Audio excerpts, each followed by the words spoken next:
आज सभी दोस्त भोजन की तलाश में निकले हुए थे। वे सब अपनी अपनी भोजन की खोज कर लेते हैं और शाम होने को थी। वे सब एक जगह बैठकर बातें कर रहे थे। हम सब जब ऐसे साथ साथ होते हैं तो मुझे बहुत अच्छा लगता है। मैं जब भी अपने दोस्तों से मिलती हूँ तो मैं सब दुख भूल जाती हूँ।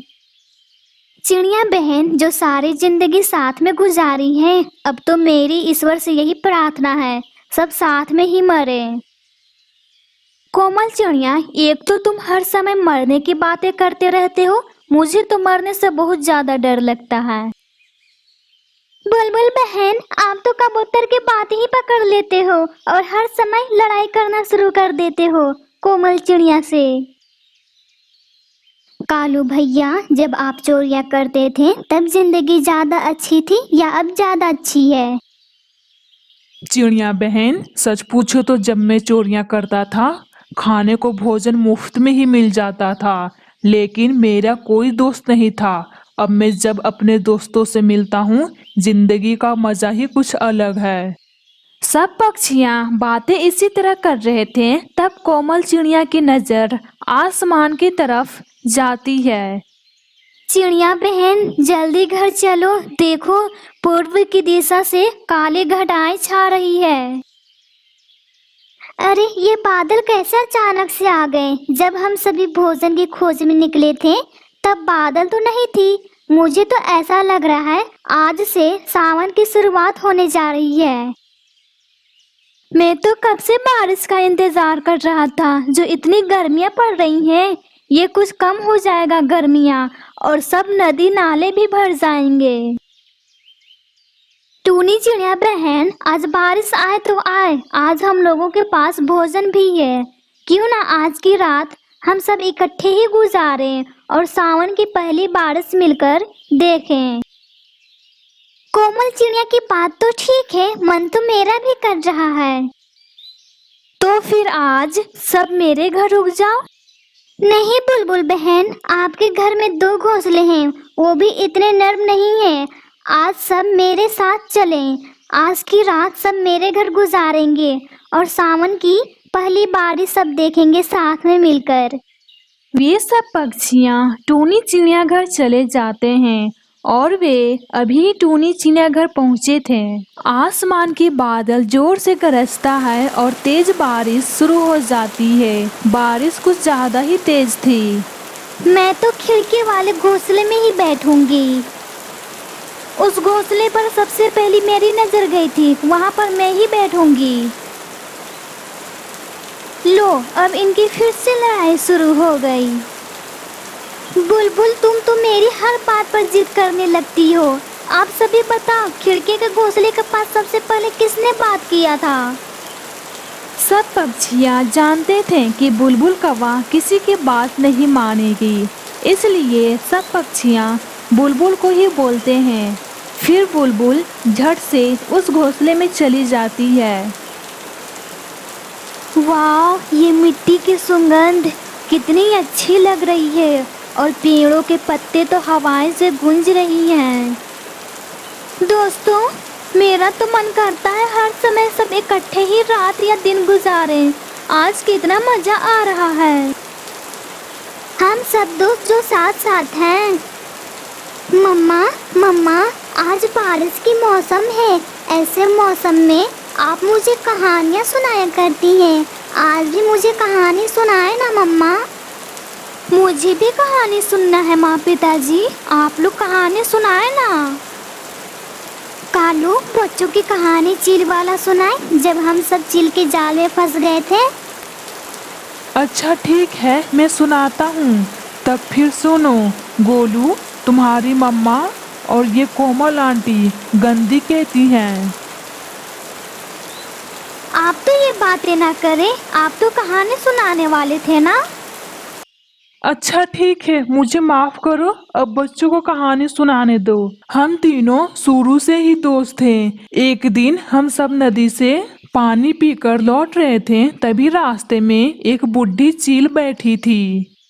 बिट्टू, वो चील बहुत शैतान थी, हमेशा छोटे छोटे पक्षियों को जाल में फंसाती थी।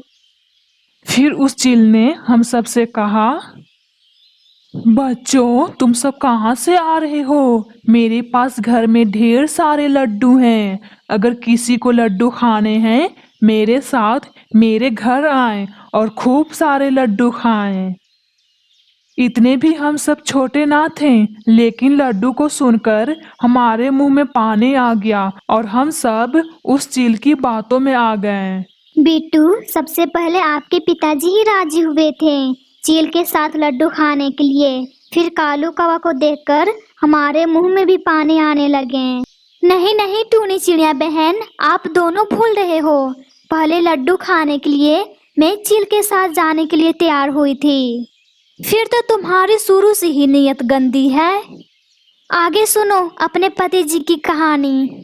बच्चों, फिर हम सब उस चील के साथ उसके घर चले गए। वो चील तो पहाड़े वाले गुफा में रहती थी। हम लोगों को पता ही नहीं चला वो चील तो अपने जाल में फंसा रही है। फिर हम सब उस गुफा में चले गए। जाते ही हम सबको रस्सियां से बांध दिया। बड़े आए लड्डू खाने वाले। अब तो मैं खिलाती हूँ तुम सबको लड्डू। कौवे, तुम्हें तो सबसे पीछे खाऊंगी। पहले मैं इस चिड़िया को और इस टूनी चिड़िया को खाऊंगी। वो ऐसा बोल रही थी, सिर्फ हम सब एक दूसरे को देख रहे थे और इस कोमल चिड़िया को डर के मारे आवाज ही नहीं निकल रही थी। इसीलिए तो मैं इसे गंदा कहती हूँ। फिर भी कोमल चिड़िया खामोशी ही रहती है। मेरी बात तो सुनो बिट्टू और गोलू। उस चील के मन में न जाने क्या क्या आता है और कहती है, शिकार तो ज्यादा है और मैं अकेली हूँ, मुझसे तो अकेले खाया नहीं जा सकता है। आज क्यों ना मैं अपनी बहन जी को बुला लाऊं, फिर दोनों बहनें मिलकर खाएंगे इन पक्षियों को और बहन जी भी खुश हो जाएंगे। ऐसा कहते हुए चील बाहर से दरवाजा बंद करके चली जाती है। बिट्टू, तुम्हारी मम्मा ने ऐसे कहा और मैं भी जोर लगाकर रस्सी खोली थी। फिर तुम्हारी मम्मा को और कोमल चिड़िया को आजाद किया। जब मैं दरवाजे के पास गया तो दरवाजा बाहर से बंद था। फिर हम सब बहुत डर गए थे। फिर मेरी ही नजर गई थी उस रोशनदान पर। हाँ, फिर कोमल ने एक रोशनदान के बारे में बताया और वो रोशनदान बहुत छोटा सा था। जब मैं उससे बाहर जाने की कोशिश किया तो मैं ना कर पाया। फिर बिट्टू, तुम्हारी मम्मा बहुत मुश्किल से उस रोशनदान में से बाहर निकल गई। हम सब बहुत डरे हुए थे, चील किसी समय वापस आ सकती थी। बच्चों, वो तो चील बाहर से कुंडी लगा कर गई थी। मैंने तो वो कुंडी बहुत मुश्किल से खोली थी। बिट्टू, फिर तुम्हारी मम्मा ने जैसे ही दरवाजा खोला हम सब वहां से भाग गए। हमारी सांसें बहुत फूल रही थी। फिर तो क्या अंकल, वो चील आप सबके पीछे नहीं आई? इस बात का तो हमें पता ही नहीं। हम सब दोबारा पीछे मुड़कर देखा ही नहीं। फिर हम सब तेजी से उड़कर अपने अपने घर पहुंच गए थे। मम्मा, जब आप छोटी थी तब आपकी मम्मा बारिश की मौसम में इसी तरह कहानियाँ सुनाया करती थी। क्यों नहीं बेटा, कहानी सुनने का शौक तो हर बच्चे की होती है और हमें भी थी। मुझे तो जोरों की भूख लगी है। मिठाई का नाम सुनकर भूख लग गई होगी।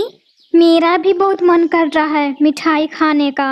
तो चले वहीं चील के पास लड्डू खाने। फिर बिट्टू और गोलू सब हंसने लगते हैं। फिर टूनी चिड़िया सबको मिठाई खिलाती है। बारिश की आवाज रात को शोर मचाया हुआ था और साथ तेज हवाएं भी थीं।